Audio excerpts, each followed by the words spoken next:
Hello, and welcome to another edition of Interviewing the Legends, brought to you by the Publicity Works Agency, devoted to promoting musicians and authors worldwide. Call us today at 941-877-1552 to start your free publicity evaluation. Remember, we shine only when we make you shine.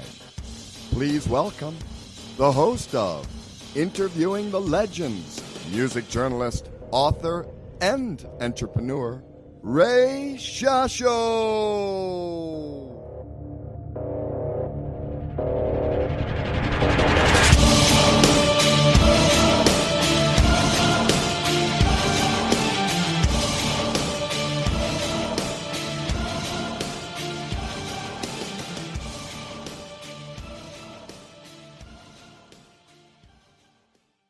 Hello once again, everyone. I'm your host, Ray Shasho. Welcome to another edition of Interviewing the Legends on BBS Radio, brought to you by the Publicity Works Agency. Call us today at 941-877-1552 or email us at publicityworksagency.com.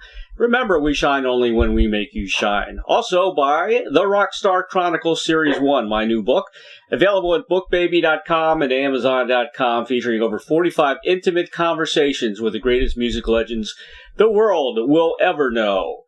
Jimmy Hall was born in Birmingham, Alabama, and raised in Mobile by a musical family steeped in gospel tradition. Jimmy Hall first gained notoriety as the lead vocalist, saxophonist, and harmonica player for the band Wet Willie, which emerged from Mobile, Alabama in 1970. His unique brand of R&B-infused rock and roll swagger propelled the group's Keep On Smilin' on the top 10 on the Billboard Singles Chart in 1974. After 5 albums with Capricorn Records, Wet Willie moved to the Epic label in 1977, carrying the singles Street Corner Serenade and Weekend to the top 40. As a solo artist, Jimmy appeared in the top 40 yet again with I'm Happy That Love Has Found You in 1980. His songs have been recorded by Greg Allman, the Marshall Tucker Band, the Amazing Rhythm Aces, Blackberry Smoke, big favorite around here, Johnny Russell, and others. Additionally, Jimmy has been a vocalist and band leader for Hank Williams Jr. since the 1980s. Jimmy is an inductee of both the Georgia Music Hall of Fame and the Alabama Music Hall of Fame. A 2017 Alabama Media Group article dubbed Jimmy's Alabama's greatest Southern rocker. Additionally, Jimmy Hall has toured as a vocalist with Jeff Beck's U.S. tour over the years. According to Jeff Beck's website, Hall is referred to as a Southern boy with lots of soul. Please welcome lead singer and harmonica player for the Southern funky soul rock and blues group, Wet Willie, Jimmy Hall, Interviewing the Legends. Man, you guys are part of all those genres, aren't you? Yeah, it's quite a gumbo of styles. You know, I think it set us apart in the whole. I know this is a subject comes up sometimes in the. We start talking about Southern rock and kind of how we set ourselves apart from other bands. That we just chose instead of being more guitar based, featuring 2 guitars at least, and more instrumental solos on guitars. We went more into rhythm and blues, rock, blues and soul, and funk as a direction. And being in Macon, Georgia, really contributed to that, because Macon being a real soul music capital, Otis Redding and the late Little Richard, we just lost him. Yeah. And several other great soul artists. James Brown did some work there too. Yep. So we soaked up a lot of that as we were coming up in the ranks. Well, what makes you guys very unique is you, man. You are such a great singer, and nothing has changed throughout the years. You still are very, very powerful. Your voice is great, and when you first came out, I listened to Wet Willie when first album came out. I saw you guys open up for Grand Funk in Maryland. Yeah. 24. Good tour. Excellent tour. And, when I first heard you, I said, man, this guy sounds a little bit like Mick Jagger, acts a little bit like Peter Wolf, from Jay Giles' band. I said, man, this guy's got it all. Well, that's a couple of my heroes for sure, and I've through the years been compared to Mick Jagger. Just, right. I don't know, physically, the lips or the look, and somebody that I got to see a few times in my early years. So I'm in, I don't know, maybe 69, so I'm in 73 in Mobile, and then many times since, but just the consummate showman, Mick Jagger, consummate front man, and they always chose. They wrote great material, but if they did a cover, they were picking these great blues standards that people needed to hear. Sometimes it might be the first time they hear these blues songs, where the Rolling Stones were doing them. And I think that was the way it was when I first heard Little Red Rooster. I don't know, sometime in the about 66 or so, something like that. And they were doing it, and Mick was playing harmonica, and I decided I wanted to learn harmonica when I heard that song. Right. And I started playing it about that time. I just had Lee Oscar on the show, from War. And, oh, yeah, I know him. Yeah, and Magic Dick. We had Magic Dick on the show as well. Two guys that also play pretty good harmonica. And, yeah.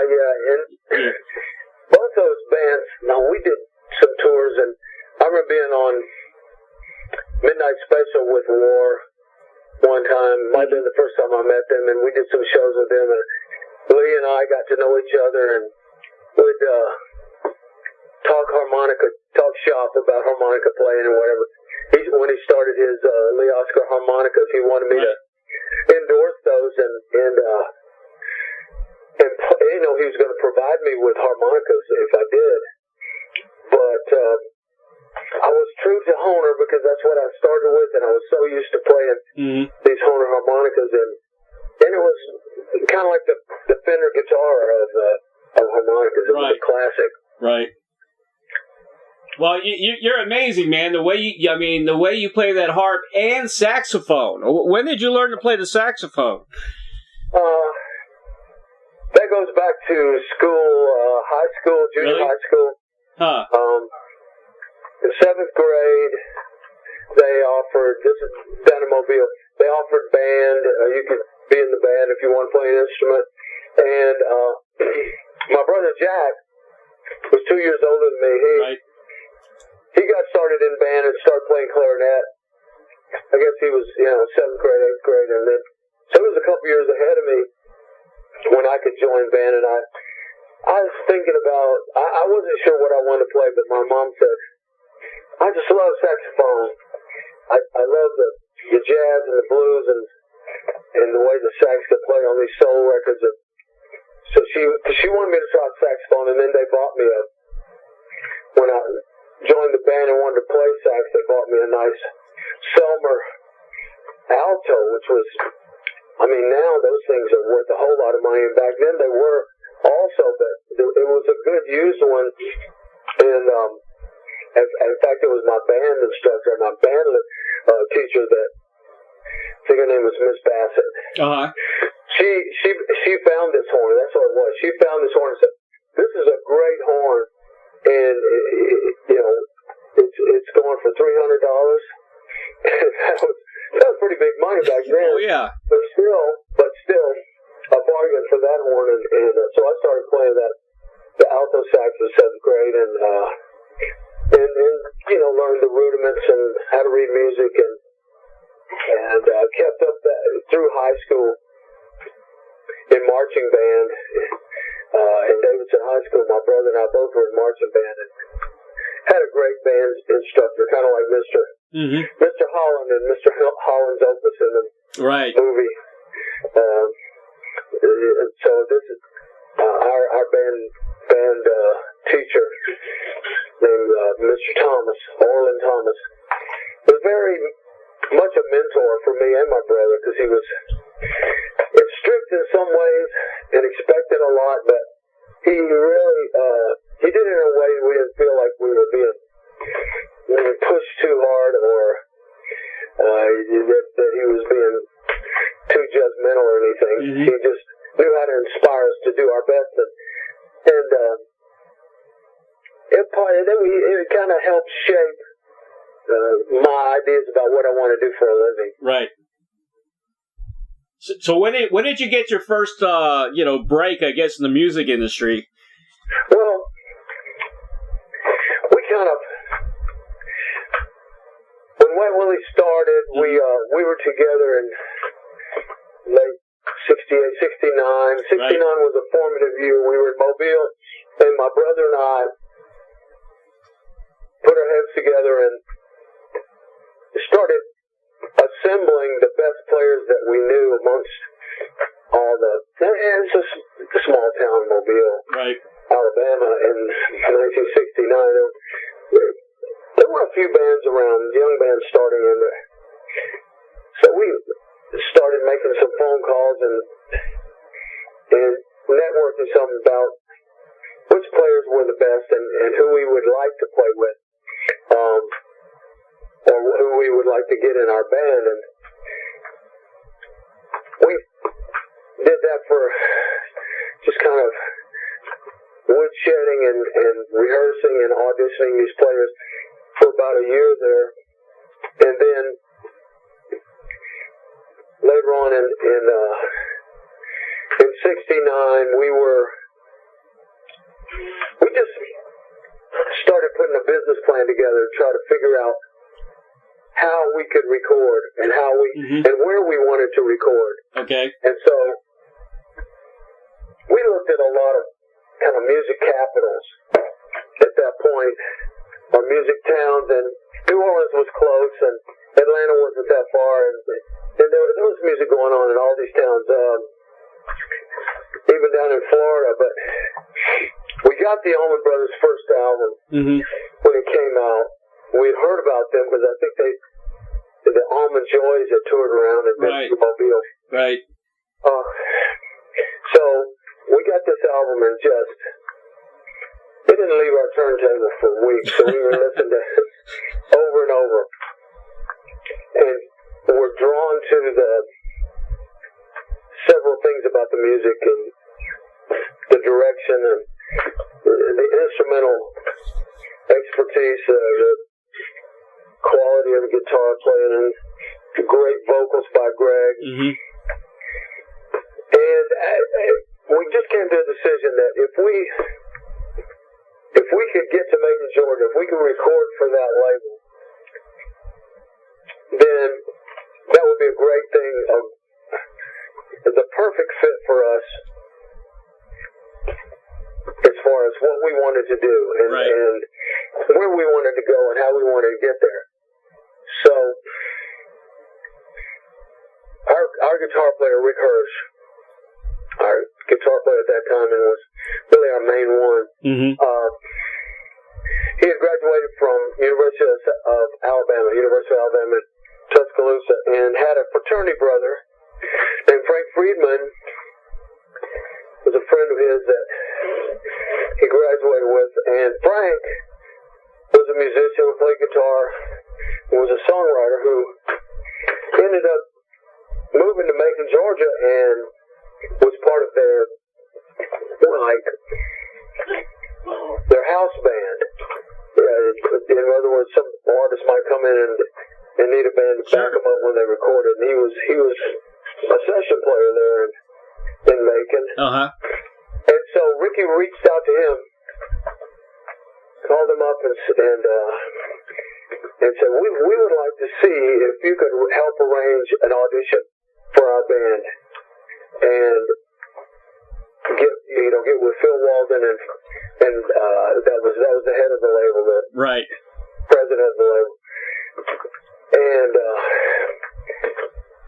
set up an audition or whatever that we had some demo tapes, but Frank told us that the way they like to do it is have the band play live and come to Macon and set up and play live and they want to hear exactly what you sound like. So long story short, they set that up. Frank helped arrange it, and we had set a date for it and packed up our van and our trailer and and took off for Macon, Georgia.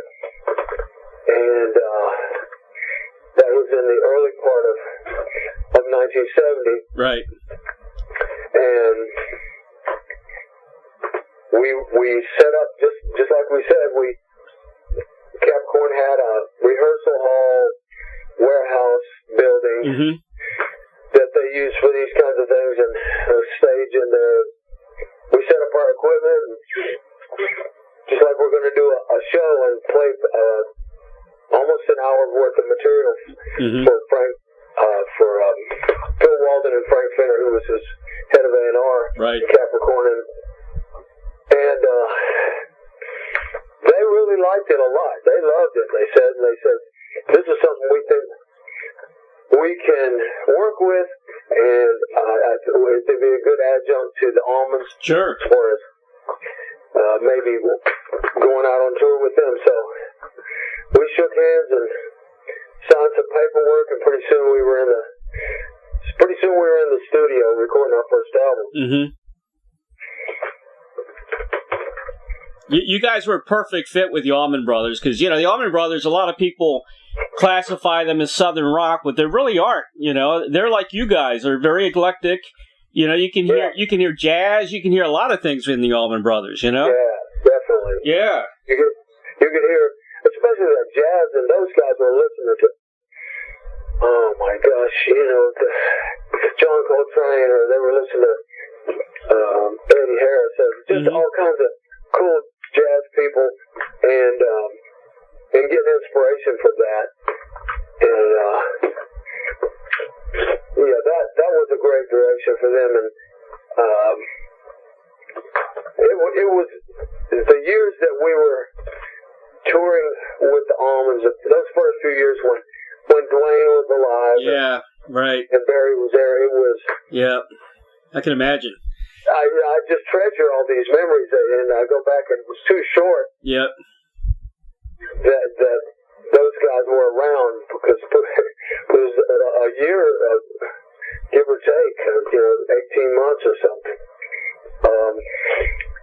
And then Dwayne was gone, and Barry was gone, and the band was in a real transition. But they managed to pull together and move forward, and Dickie stepped into the front position, and boy, I still look back and think about what that must have felt like for him. He wasn't playing much slide or any before, at least live. You never heard him play slide, and so he went to school on it. And really became a great player on slide guitar later. But we were right there when that was going on. That's incredible. Nobody played slide better than Dwayne. I'm telling you, man. No, it was incredible. Now you got Derek Truxton. Yep. In the very beginning, I've known Derek since he was 13 or 14 years old, and heard him in those early years, and he could play Dwayne Allman like nobody else back then. Yeah. That was his main inspiration, I guess, and the material he played was usually some of those songs. But to see how he's grown from that into this amazing all-around musician with this, even with a dozen people on stage, it's never too cluttered, and he's a gentle leader with those people. I actually live in the Sarasota Bradenton area. I cover all of Tampa Bay, but Dickie lives here. He lives in Sarasota in this area. Right. And I've covered a lot of his. He does a lot of benefits, and I've covered a lot of benefits. I met his son. His son's a great guitar player. Dwayne is a great guitar player, and I'll say this.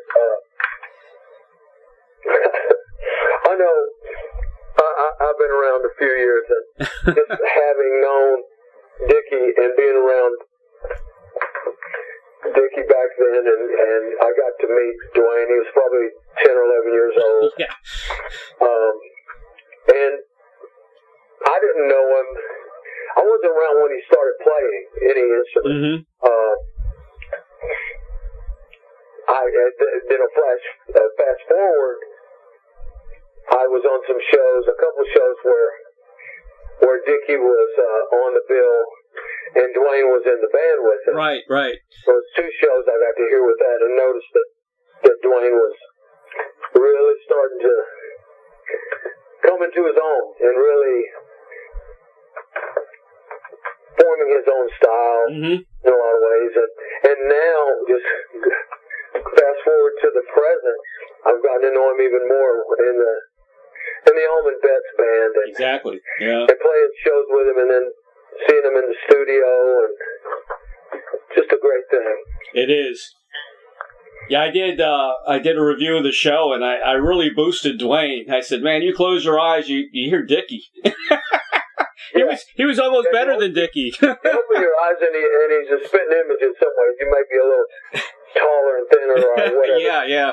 The face is so much similar, and yeah, he's really doing great work now. And writing, I got the opportunity to play some harmonica on one of the songs that Almond Betts was recording about some shows. Yep.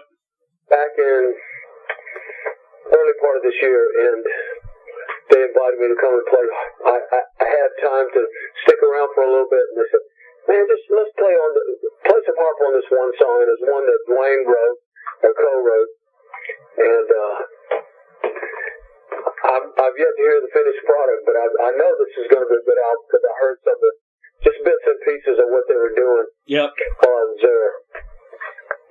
Well, Wet Willie's a great band. I always did like them. You guys put out, like 5 albums or something like that? Well, there was so many. I mean, basically, okay, the first album, just titled Wet Willie, the second one, Wet Willie 2, the third one, the live at the warehouse, Dripping Wet. The fourth one was Dixie Rock. The fifth one was The Wetter the Better. And then there was the Greatest Hits. Right. You know, it ended up being about 6. Oh, there was another live one called Left Coast Live. We recorded at the Roxy Theater, Roxy Club in L.A. I think it was about 75. So 5 or 6 albums and a couple for Epic and maybe one Greatest Hits album. But yeah, there's a lot of music in there, and sometimes I go back and just listen to those early albums and go, golly, I forgot about that song. We need to start doing that one again. You just write them and get away from them for a while, and it becomes something fresh once you come back to it. Well, some of my favorites, of course, Keep on Smilin', the big hit. But Street Corner Serenade, was that you on sax? That's me on tenor sax. Wow.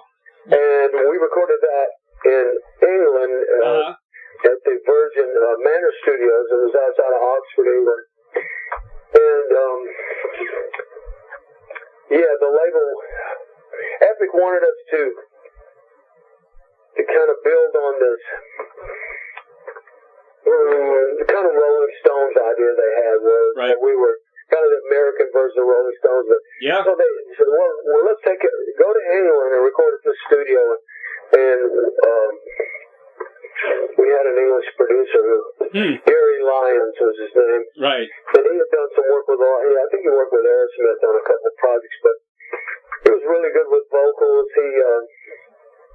He got a big sound. He always wanted TK, our drummer at that point, hit the drums harder, hit them harder. not really, he wanted a bigger sound, like John Bonham is what he wanted. Right. But, it was a fun album. We stayed over there, I said, that was 6 weeks or more to do the record. And I think Street Corner really was a great single from that. Oh, yeah. From that album. It stood the test of time. It's still one of those songs like up in the Carolinas, Myrtle Beach, around there where they love that beach music. Oh, yeah. That's one of their favorites. Yep. Making Hambone Blues, another very, very cool song. Oh, man. Yeah. Great tune. That was kind of a patchwork quilt of blues lyrics that we put together into one song and played it live at the show at the warehouse that we recorded. And a lot of people liked it.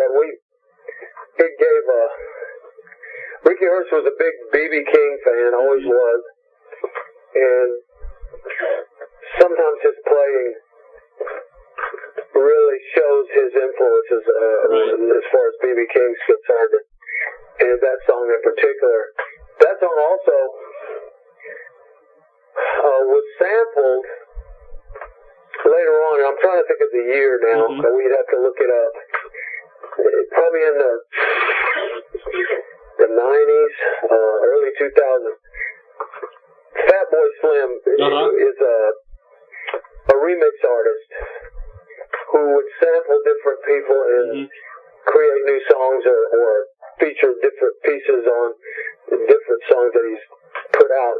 So he took our song, Making Hambone Blues, and he took just a part that was kind of the vamp on the end where, and he calls it Talking About My Baby. He created a song called Talking About My Baby from our song because it starts on the kind of rap at the end where I'm going on and on, and I make it up sometimes. I just top of my head. I said, I want to tell you about my baby. I want to tell you about my baby. When she go walking down the street, she looks like, I said all this stuff. She was wet. She had her purple hot pants on and her high heel sneakers and all this stuff. Yeah. And so he sampled this. It's a minute or so of my rap there. And then at the very end of it, I finish it with a line that goes, I want to go out on a picnic with you, baby, under the big bright yellow sun. And so, right when I say under the big bright yellow sun, he starts looping it, and it becomes under the big bright yellow sun, under the big bright yellow sun, over and that song was the first song of that album, which was called Halfway Between the Gutter and the Stars. Right. And it was also the reprise at the end of the album. And he was known also for getting a lot of his songs in movies. And that song that he put together ended up in 3 movies. And we were getting royalties for a long time there. When it went from movie to DVD and then foreign release. And anyway, it was interesting. Another tune, man. I love the lyric. Grits ain't groceries, and you got Mona Lisa was a man. Mona Lisa was a man. And that one we didn't write, but we were so. That is awesome. It was just one of those that we handpicked, and we heard Little Milton's version of it, and later on got to meet him and just see what a great artist he is live. But that's so Jimmy Hall right there. That's so Wet Willie. We made that song our own through the years. Oh, yeah. Still really, really want to hear it all the time. And just that whole Mona Lisa was a man. Then we put out a live album, I don't know, maybe 8-10 years ago, called Miles of Smiles, and we have an artist friend who helped make a cover with Mona Lisa looking like a hippie girl these days with stuff she would wear. So we had Mona Lisa dressed up in kind of a tank top, and she had on these beads and all these. It's just really a cool outfit for her. You know how you go into now? There's a lot of videos out during the virus. You can go in and see all these famous museums and take a tour. And I saw the Louvre, and I didn't realize Mona Lisa. picture, the painting's so small, It is small. Yeah. I didn't realize it either. I really want to try to, I've been to France, I've been to Paris, and I've yet to go to the Louvre, and my wife and I go, well, that's got to be one of our trips that we make, or we got to go back and take that tour and take a picture next to Mona Lisa. It's huge, man. That Louvre is huge, man. It's so I know. big. I know friends that is going there and said, "Don't do it in one day. Impossible. Take your time. Impossible." Mm-hmm. All right, let's talk. Keep on smiling. Did you guys know that was going to be a big hit? Well, no.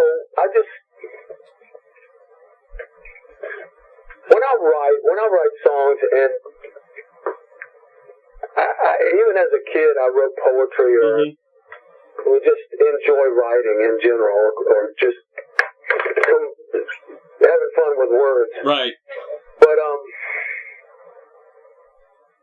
I kept notebooks, and I still do. I was just going through my lyric notebook before we talked today of lyrics that I've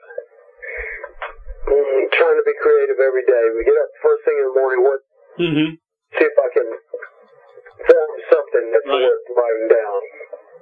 And so we go into the studio, and this is 1974, with Tom Dowd, and we were really excited about working with him, with his track record.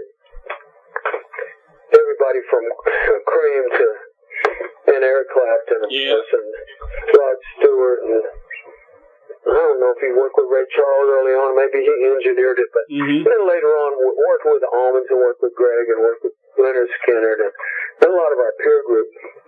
So we were elated to get to work with him. And it stayed that way through the whole album, recording and everything. We learned a lot.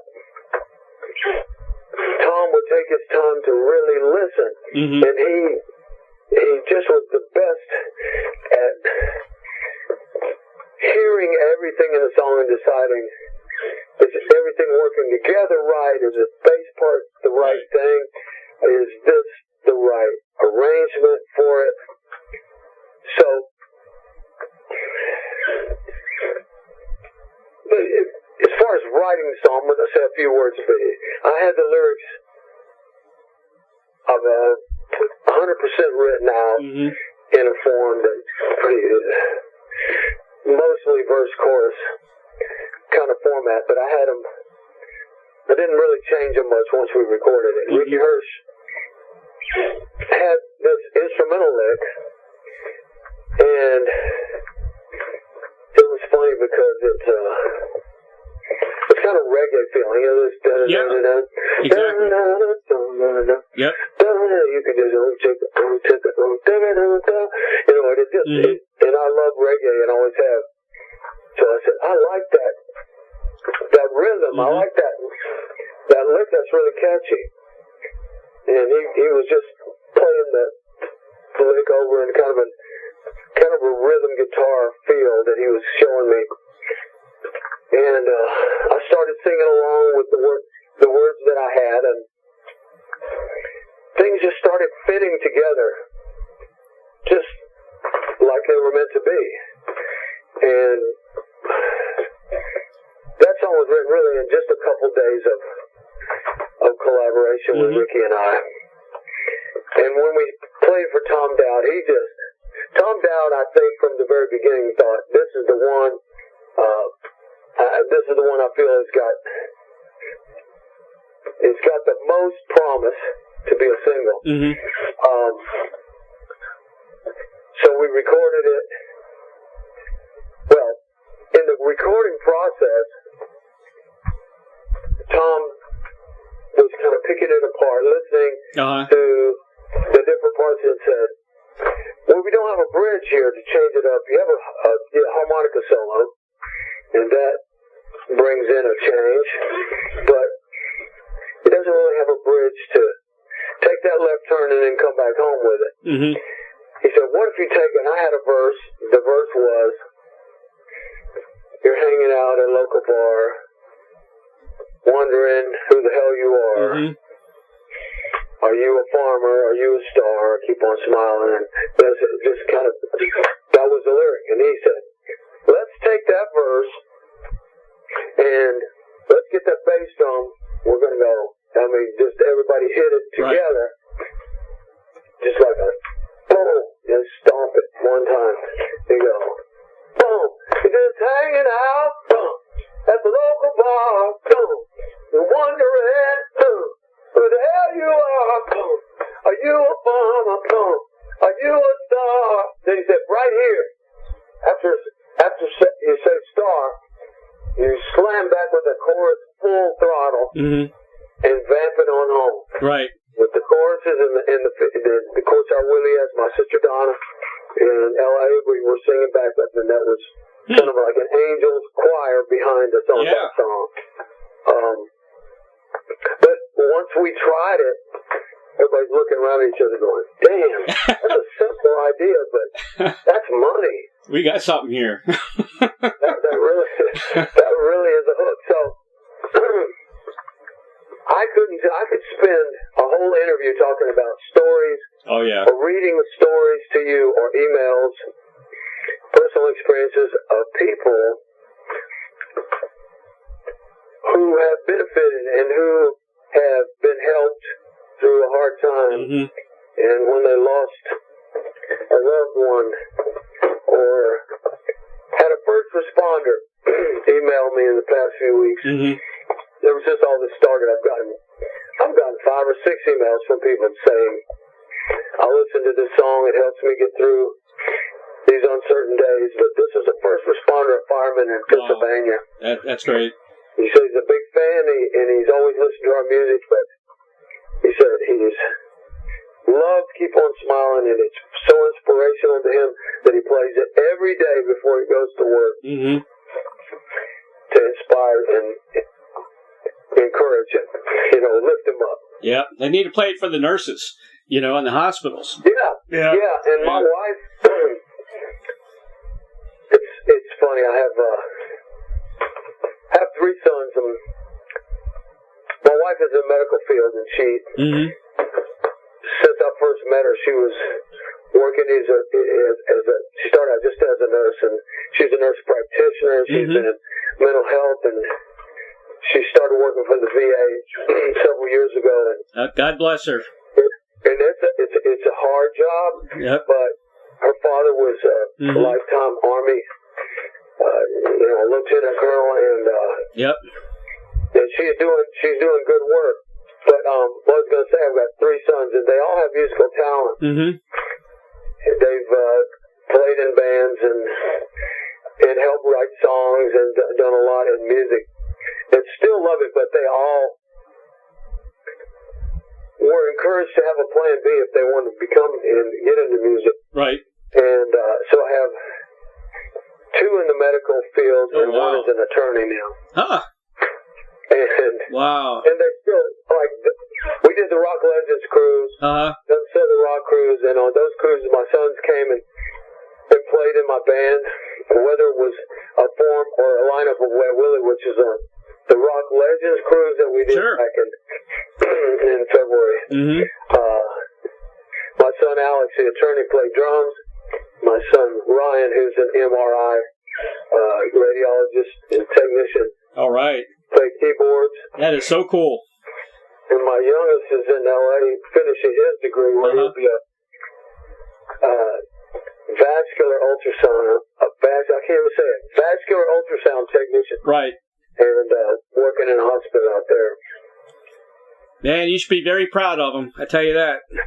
Well, I am, and I can't say how much it's my wife and our parenting. Making sure that we invested in their education all the way through, and being in Nashville, we had some opportunities to have choices of very, very high quality private schools, and it all turned out well because of that. They really got a good education, and and still moving forward. My wife's a nurse. She's actually a retired nurse now. She's been a nurse for like 40 years. Yeah. And my kids. Well, there's always work. Always work. And it's much needed. And here we are. Oh boy. Giving credit to. We had the Blue Angels fly over. I heard. You heard, right? Yeah, I did hear. This is a big deal. And it's a big deal in normal times when life was more normal. But these times, it was a big deal because it was just a way for people. We gathered in parking lots and parks, all social distancing, most people with their masks on, but far enough apart. But there were hundreds of people gathered all over town. My wife was at work, and they gathered on the top of her VA hospital building. Yeah. And gave salute to the healthcare workers and the first responders. And it was really inspirational. They deserve it, man. They're they're out there in the trenches, working hard, double shifts, triple shifts. And being endangered is the possibility of being around infected people and people with this virus. And my son, who has to scan, he's in St. Thomas Hospital here in Nashville. And they wear that gear from head to toe. Yeah. Shoe coverings, everything. It's not easy wearing that all day. And he has to wash his scrubs every day. That's right. Shower down as soon as he gets home and all that. But he's been safe, and we pray about it. But he is very well. Well, tell him thank you so much for all your family for everything they're doing, and we appreciate it. And God bless them all, for sure. I sure will. Yeah, I sure will. And it takes two. I'm in music, and the music will be carried on with many new compositions and songs that I've been working on, and inspiration that I've been getting just from living life in general. Sure. But deciding, I'm gonna make a record that won't be part of my legacy, but it'll be a strong part at this point. It's been a very long time since I've done a Jimmy Hall album. I've been involved in some great collaborations and different projects. Right. And been a guest with Jeff Beck on some live albums, and I got this wonderful Blackberry Smoke EP that I sang. Yep, that's new. Recorded live in the studio at Capricorn Studios on February 26th. We went in for one day, and I sang "Keep On Smilin" and "Good Thing Groceries" with Blackberry Smoke and their background singers, and they filmed it. And it's really designed to be a promotional tool for this Southern Spirit tour they've been planning for a couple of years, that this is going to happen this year. And so we'll just have to see. We have to hope it's going to work out. But I'm excited because they asked me to do these songs, and they backed me up. They wanted somebody who had been a part of the whole Capricorn experience to be a part of this album. Sure. And so they're going to release "Keep On Smilin" as one of the singles from the EP on May 22nd this month. On the same day it was released in 1974. And so they're going to put it out, and they'll make a big deal about it. So we ought to make it "Keep On Smilin' Day." Sure. I agree. Play the song over and over. I agree. We need that. We all need that. It would be a great thing. So anyway, I really try to encourage bands coming up like Blackberry Smoke, because they're carrying good the band. Good band. Rock and roll, but Southern rock in general too. Good band. They're real popular around this area. They come around a lot. They're good guys.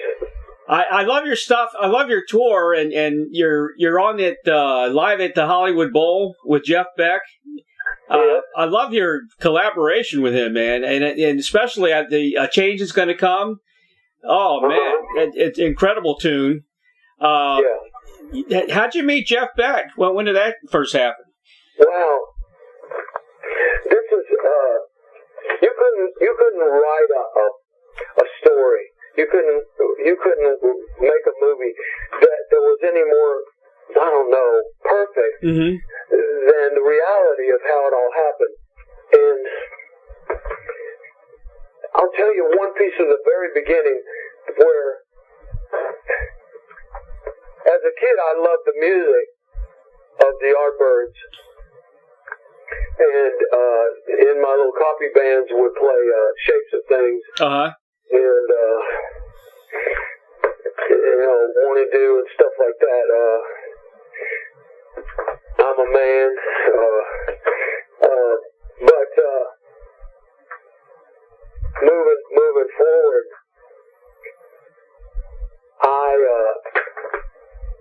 Wet Willie was just getting started in '69, like I talked about. We were touring around the South and just learning about entertaining a crowd and how to just play a show and really knock them out. So we were playing all over the South, and we were in Fayetteville, Arkansas, playing at the college there, the University of Arkansas, and we opened for Vanilla Fudge on this particular show. Carmine. And and I met Carmine, Apsey, and Tim Bogert that night. And they listened to our whole set and pulled me aside at the end of their show when we were about to leave, and they said, "We want to talk to you about a proposition, an idea." And they told me that they were planning on doing a project and doing a kind of a super group trio with Jeff Beck. So it would be Carmine, Timmy, and Jeff Beck, and they wanted me to sing for vocals. Right. Sing lead vocals. And they said, "We think you're the perfect singer for this. Are you interested?" And I said, "Yeah, but I'm just getting my band off the ground here. We're just getting started and making our way to record and be professional musicians here and make records." And Carmen gave me his number and said, "Stay in touch with me because I want to talk to you about this, because we're collaborating with Jeff on it and we really want this to happen." So time goes on, weeks go by, and so my bandmates in Wet Willie, they're getting nervous and they're going, "Are you going to jump ship on this thing now? And you're the lead singer. I don't know what we're going to do without you. Are you going to stick with us or defect or be a traitor or whatever?" And I said, hold on, I'm not doing anything like that right now, and just wait. So I'm staying in touch with Carmine about it, and he gave me a call. I don't know how much it was after. It could have been a couple months after that show. But he said, "Man, I got bad, on sad news for you, but we really want to do this project with Jeff Beck, but he's had a really bad auto accident. He wrecked his car, and he was in a bad wreck, and he got injured. And he's going to make it, but he cut up his nose and had some surgery and was in bad shape for a while, so he couldn't commit to doing this project with Carmine and Timmy." Right. Well, because Jeff couldn't do it, they decided they were going to go ahead and put something together in a different direction. And they got Rusty Day on vocals and Jim McCarty on guitar, and made Cactus. Yep. And they formed Cactus, and that did pretty well. And then in '73, when Wet Willie was had the live album recorded that we did in New Orleans, and we were planning to tour behind that, and the label Capricorn got a call from Jeff Beck's management going, we've got a big tour with Beck, Bogart, and Apathy. Mm-hmm. So that was the band they were going to have, minus me. So their trio, they recorded an album and put that out, and the single was Superstition. Yep. And Wet Willie was the opening act on the 30 shows or more for that tour. And that particular tour was an opportunity where Jeff could hear me sing more and get to know me musically. And he said, last night of the tour, he said, I really love what you do. I think we should be, I want to plan on doing a record together. He said, will you shake my hand that we're going to do a record together someday? And I did. And I said, let's just make a promise. Yep. And so that was 1973. Well, several things are going on in the meantime between 1973 and 1984, but Wet Willie stayed active until about 79. We did Weekend. And right. During the disco our period. last album. Yep. And pretty much we disbanded at a time that Epic wanted me to do a solo album for them, and I had some material that was more earmarked, kind of put away for a solo project I've been talking about. And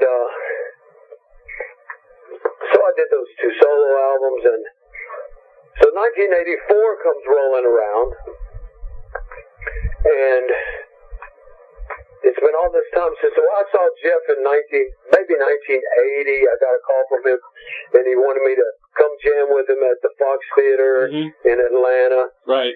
And he had his band on tour, and it was, I can't remember everybody was in.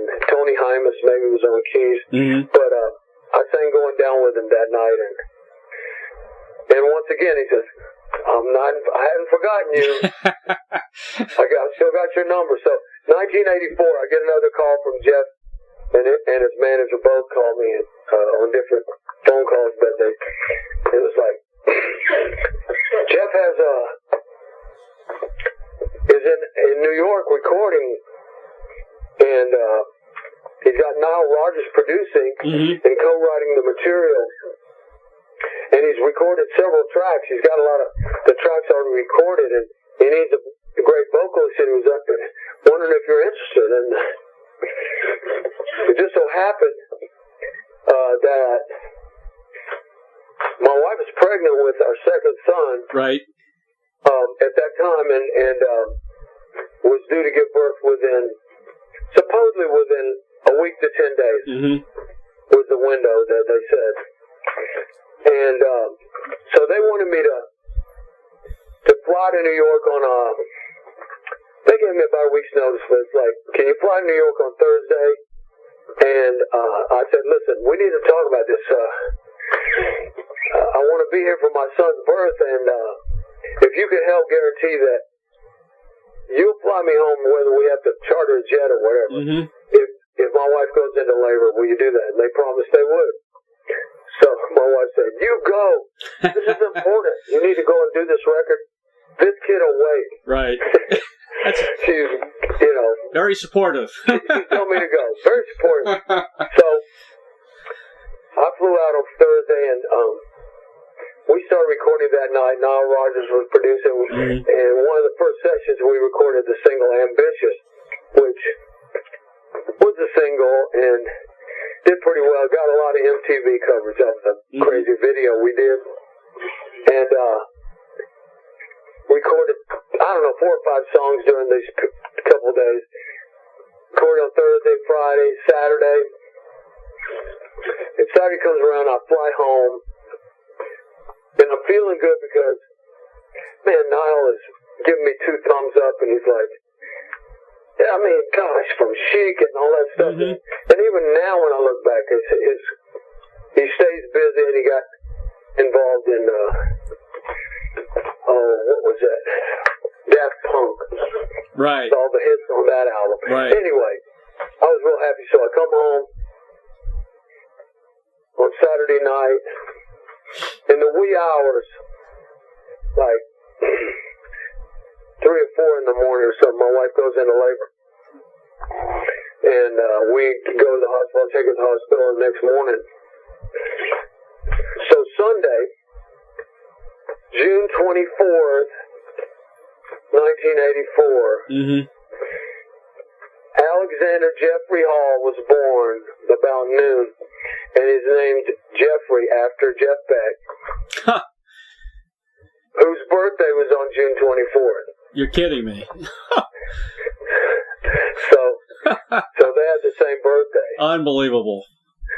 That is a movie. And Jeff has been like a godfather to him all through.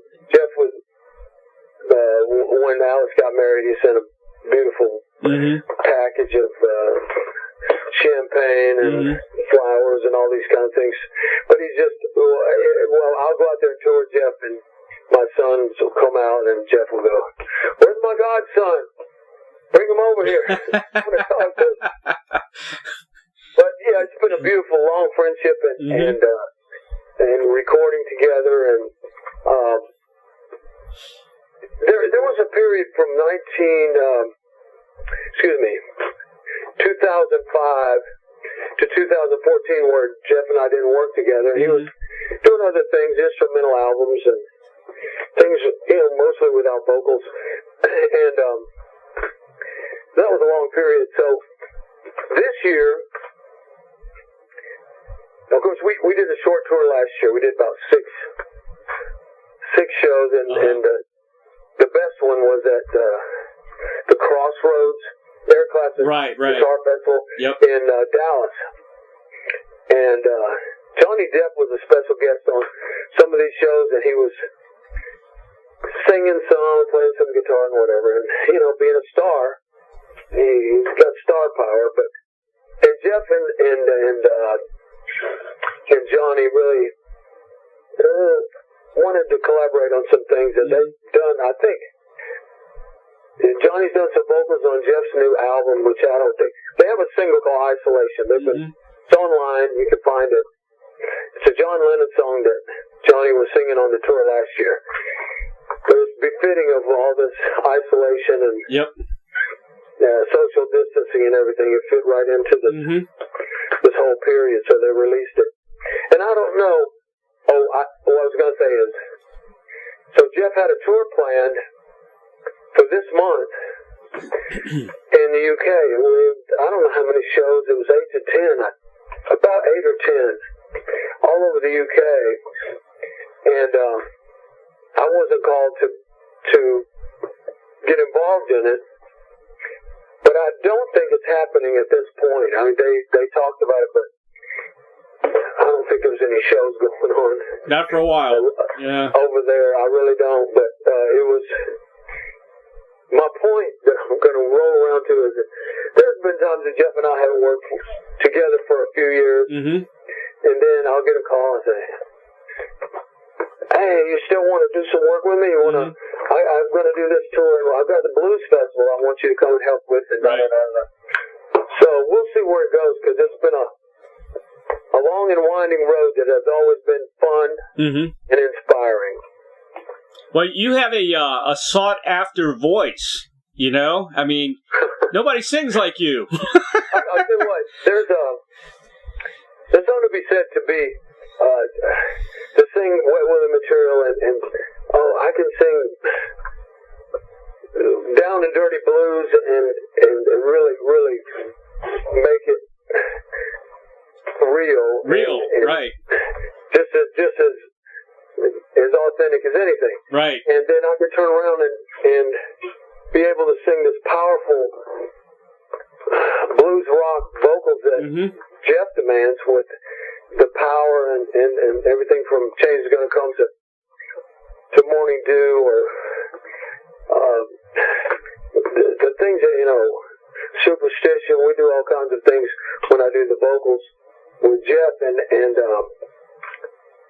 it's demanding work because of it's high powered, and just being able to meet his volume in a way on stage, and that's challenging. But we made it work, and people seem to really like having me on stage with him.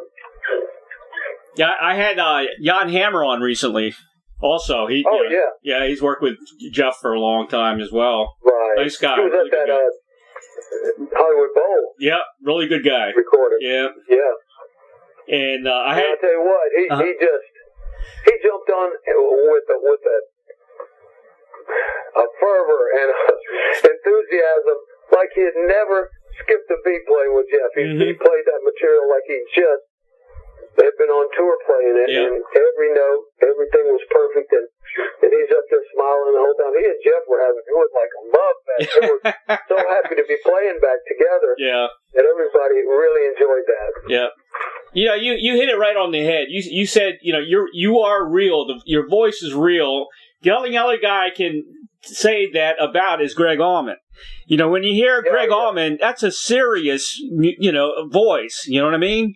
I do. It's like beyond just music. It's just serious and down. It's just hard to explain. Yeah, well, so real. It's believable, and you feel every emotion exactly that he puts out there. Yeah, and he can convey that hurt and that heartbreak and joy on the other end. Exactly. Of it.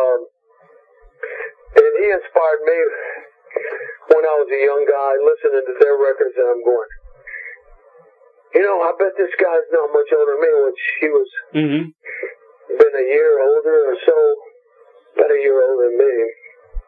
And, but just had a voice kind of like Steve Winwood, beyond his years. Right. Just as like a blues journeyman, or it's like a Wilson Pickett or Otis Redding. Exactly. One of these guys. Exactly. Just, the real McCoy. It's the real McCoy. Well, but we hated it when we lost Greg. I know. And knowing him as long as I did, we became friends, and we became closer friends in the last few years. Just it's kind of recognizing that we're still here, and we've been through a lot of life, and we've traveled a lot of miles. Yes, we're still here. Yep. And we still love to be involved in this music business and entertain our fans. I got to mention one other song. No one sings That's All Right besides Elvis like you do. Yeah, it's so funny how we chose that song. It's perfect. Growing up, my dad was. He would play all kinds of music for us, Jack, and for the whole family. But and so his influences were if he loved some music, he bought the records. And if Elvis was on TV, everybody sat in front of the TV and was quiet so he could hear it, and everybody listened while Elvis was singing. On Ed Sullivan and any other show, we watched Elvis, but I just liked the way that song went, and so we just revved it up and played. Sometimes I watch the videos of me doing it, and there's some you can see on YouTube right now that I never stand still, and I'm always either singing a line or playing harmonica in between. I'm going, man, that makes me dizzy trying to do that right now. That's what makes you such a great performer, though, Well, you can do it all. I always get real excited, and sometimes people can notice, and I do this subconsciously, but I will go from one side of the stage to another, and I kind of do this marching thing, right? And I'm kind of doing these steps, and what it is being in the marching band. Marching band. It just was drilled into me. That's funny. There's 22.5-inch steps, and that's 8 steps between 5 yards. And so so I'm just marching across, and Tab Benoit, this is blues guitar player from Louisiana, he will make a kind of poke fun at me sometimes, and he'll go marching, he'll put his hand up in the air pointing, and he'll march across the stage and say, "This is Jimmy Hall right here." Watch, this is Jimmy Hall. So, it's fun. Well, like I said, a cross between Mick Jagger and Peter Wolf. Yeah, and I always loved Peter Wolf and Jay Goss Band. Yeah. We did several shows with them when we were both, first few albums out, and God, it was so much fun. We'd hang out with those guys. Yeah, and they're cool. And it was like, man, these guys understand. They're cool. They're cool. Yeah. Yeah. Here's one suggestion for collaboration. I had Beth Hart on my show. She's a great blues singer. How about you? How about you and Beth? How about you and Beth together? Do something. I think it could work. We did. If you look at the Hollywood Bowl show, she sings "Purple Rain." Yep.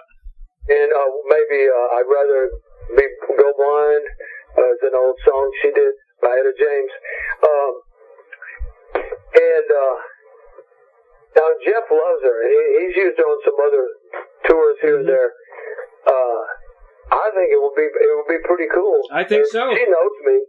Fact is, I had to kind of coach her on the timing of the lyrics on Purple Rain. We were rehearsing for that Hollywood Bowl, and so she goes, "Thank you so much for taking time. I just got nervous. I love Jeff, and I just don't want to mess it up." I said, "You're doing fine. You're doing fine." I'm gonna send her an email and suggest it. How's that? I send all my love. Okay, I'm gonna send her an email. She's cool. She's really cool. Yeah, she is. She works hard. Yeah. How about you guys do together? People Get Ready. Yeah, I mean something like that. Yeah. Right? I mean that's a song Jeff likes. Of course, we did it with him because Rod Stewart cut it with him on the record on that Flash album, actually. Yep. That we did. I saw Curtis Mayfield do that live a long time ago. Mm-hmm. Yeah. Jimmy, here's a question I asked. Here's your final question. I know we got to wrap this up. I ask everybody this question, and I get some interesting answers. If you had a Field of Dreams wish like the movie to perform or collaborate with anyone from the past or present, who would that be? Anyone from the past or present? Mm-hmm. If they're gone, that's fine. So it's okay if they're gone or here, right? Exactly. Oh, man. Oh, gosh. Well, I'll tell you somebody that is still here that's been an inspiration, and I just think he's a genius in so many ways. Stevie Wonder. I've just been a fan for a long time, and just hearing, especially some of the work he did in the early 70s, and Talking Book, and a lot of those classic songs. He's a singer, and he writes these beautiful melodies that are just jazz inspired too. That I think it would be fun to collaborate. Plus, he's a harmonica player. That's right. And I love his chromatic harp playing. So he's one. Maybe, gosh, I reach back in. I loved Etta James, and I got to see her perform one time at a festival. It was probably back in the 90s, out in Portland, Oregon. And gosh, she still had it. She was in bad health, I think, at that time, and couldn't really stand for the whole show. She was in a motorized chair, I think, at some times, but she still sang like a bird. Right. So I think I would love to sing with her. Good answer. Yeah, I get the Stevie Wonder thing a lot. Yeah. He's just so full of music. I just don't know anybody else. I mean, I loved Ray Charles too. He was all over the map with his style. I loved his modern sounds in country western music. When it first came out, it just turned a lot of heads. But it's so natural, him singing those songs. Yeah, I can hear you with him, with Ray Charles. Oh, yeah. I can hear that as a duo. Oh, yeah. Yeah, definitely. He did many duets during his career. Yeah. There were really some great ones back there. Mm-hmm. Jimmy, I want to thank you so much, man, for being on the show today. It's been wonderful. You got the BLACKBERRY Smoke live. You're going to be on that. Yeah. What else you want to promote? What else is coming up that we need to know about? Well, with things being put on hold, like I said, BLACKBERRY Smoke, right? To be announced. Their tour. You can go to their website, I'm sure, and see more about that, because the dates were initially in July and August, and maybe some of that will still happen. We'll have to wait and see. Right. If not, then look for the fall or next year. I know. I am writing songs as we speak and collaborating some with songwriters about songs for a new album. And when the deal is sealed, I will announce or let people know who the producer is, because he's somebody that a lot of people know, and we're going to co-produce it together. But it might be in 2021. Okay. Before we actually get into the studio to put these songs down. But be patient, because it's going to be some really amazing music that I've been how about for years now. how about Wet Willie? Anything in the horizon with any I would like to be able to record some more with Wet Willie. When it's been kind of a revolving door with people that original keyboard player decided he didn't want to tour anymore, and he's been not taking part. And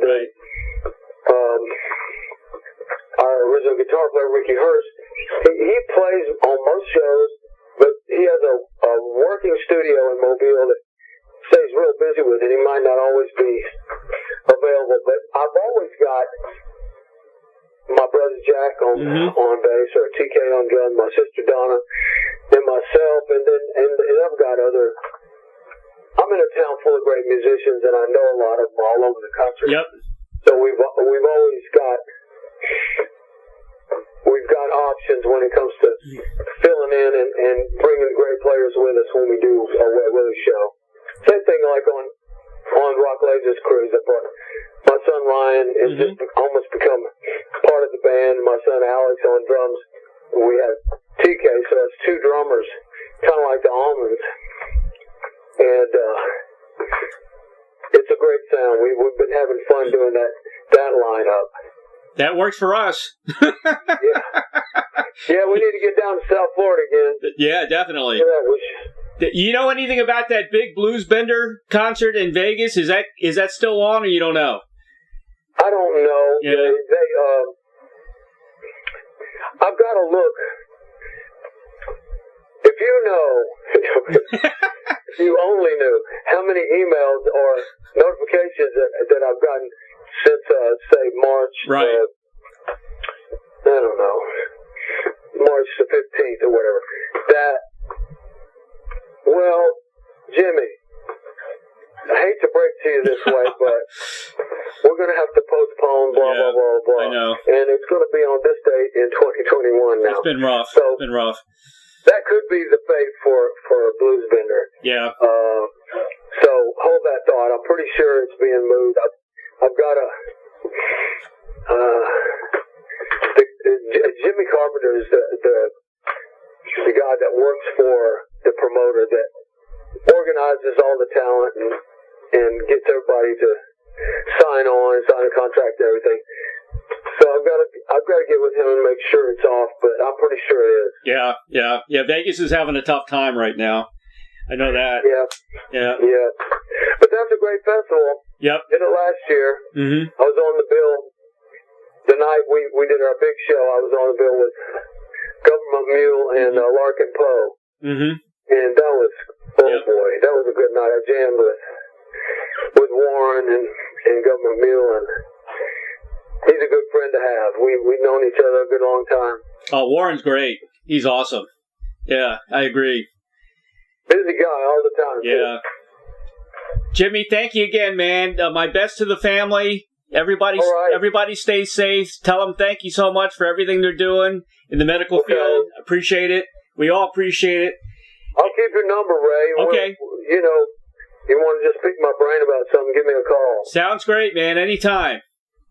Okay. All right, Jimmy. Thank you so much, man. And we'll get you on again, as soon as things clear up and everything, the touch bases and everything. Especially if I've got a record to promote or something. We'll figure that out. You got an open door here for sure. Okay. All right, Jimmy. Thank you so much, man. Take care. No problem, man. All right. Be safe. Keep on smiling. I will. We'll all keep on smiling. Bye-bye now. Bye, man. Thanks. Jimmy Hall appears on the new EP from Blackberry Smoke, big favorite here in the Florida area, live from Capricorn Sound Studios. You can order your copy now at www.blackberrysmoke.com/shop. Jimmy Hall is also in the new Jeff Beck Live at the Hollywood Bowl DVD and CD, along with the band consists of Jimmy Hall, Rhonda Smith, Jonathan Joseph, Rosie Bones, and Carmen Vandenberg. Special guests Jan Hammer, Billy Gibbons, Steven Tyler, and one of our favorites, Beth Hart. Available now at Amazon.com. Wet Willie, Miles of Smiles Live. You can also get that at Amazon.com. And for more information about Jimmy Hall and Wet Willie, visit www.jimmyhall.com, www.facebook.com/Wet Willie Band. Very special thanks to the dynamic duo of Doug and Don Newsom of VBS Radio for making the magic happen for each and every broadcast of Interviewing the Legends. If you have comments or suggestions for the show, contact me at interviewingthelegends@gmail.com, and please subscribe to my YouTube channel, Interviewing the Legends with Ray Shasho, for the very latest interviews. Hey guys, this is real news. And my new book is out, entitled The Rockstar Chronicles, Series 1. I'm trying to see if I can get it up to Series 4. It chronicles truths, confessions, and wisdom from the music legends that set us all free. Order yours today on hardcover or ebook at bookbaby.com or amazon.com, featuring over 45 intimate conversations with some of the greatest rock legends the world will ever know. Thank you. Have a great week, everybody. Stay safe. Be healthy.